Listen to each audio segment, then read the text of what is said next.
Hello everyone. We're going to learn how to make applications for the Apple iPhone, iPad, and other iOS applications. Uh, Please note that this is not, tutorial for developing applications for the Mac or the Safari. It is purely for the iPhone, iPad, and iOS applications. First things first, to ensure that you can do applications on the iPhone and iPad, you would have to have a Mac machine. You can't do development on a Windows-based machine.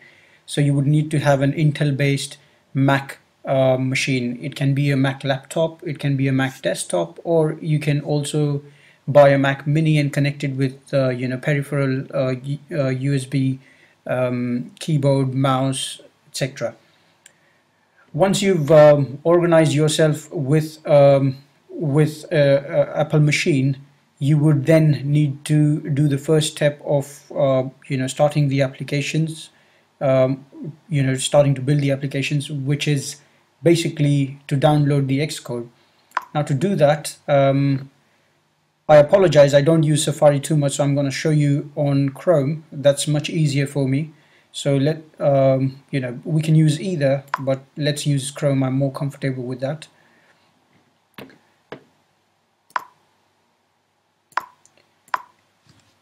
What you need to do is go to developer.apple.com.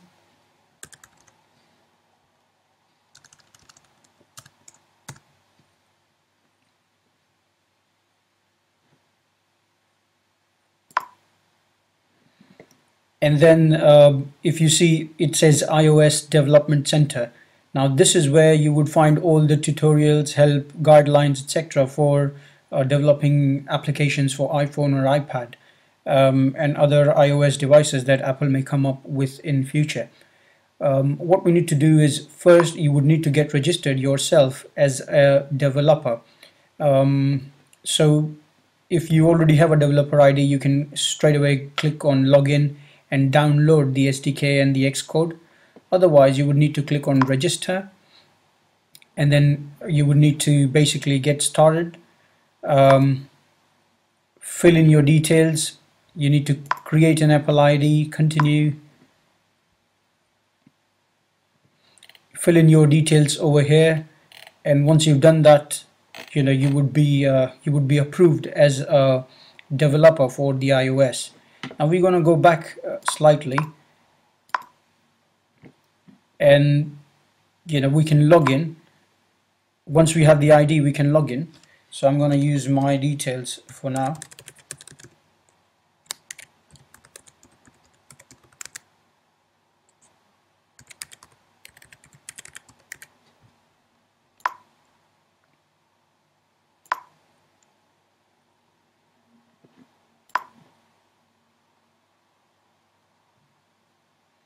Yep. Once you've logged in, the first thing that you want to do is basically download the package that you would need for developing the iPad and iPhone applications. So you go to download.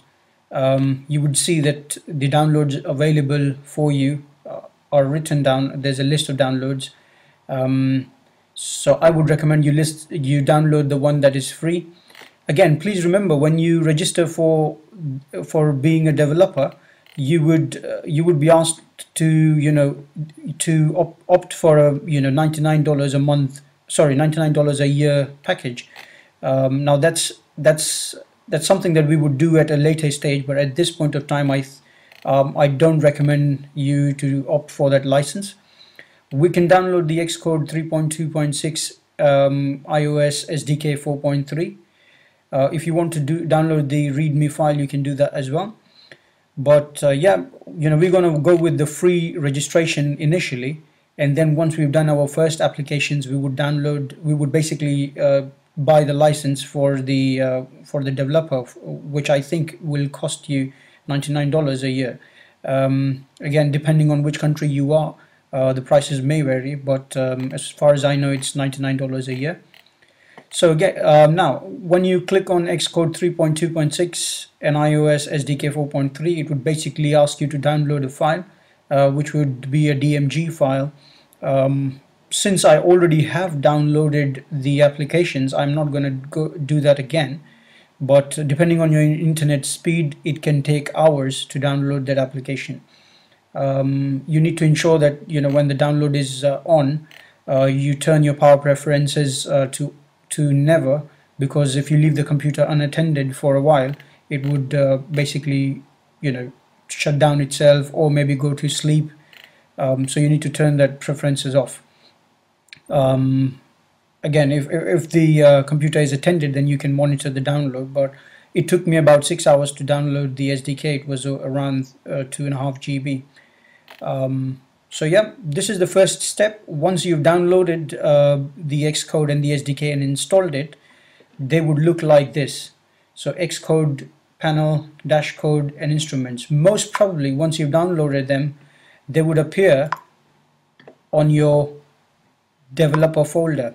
On your hard drive, you would see that there's a folder called developer, and your applications would be within the developer folder. So yeah, please go ahead and download the Xcode and the iOS SDK, and once you've done that, in the next tutorial we'll see how to do the first basic steps, how to go about doing the iPhone and iPad applications. Thanks a lot for watching this video. Please download this again, and we'll carry on with the next tutorial, tutorial number 2, and get started on the development part. Thanks a lot again. Cheers.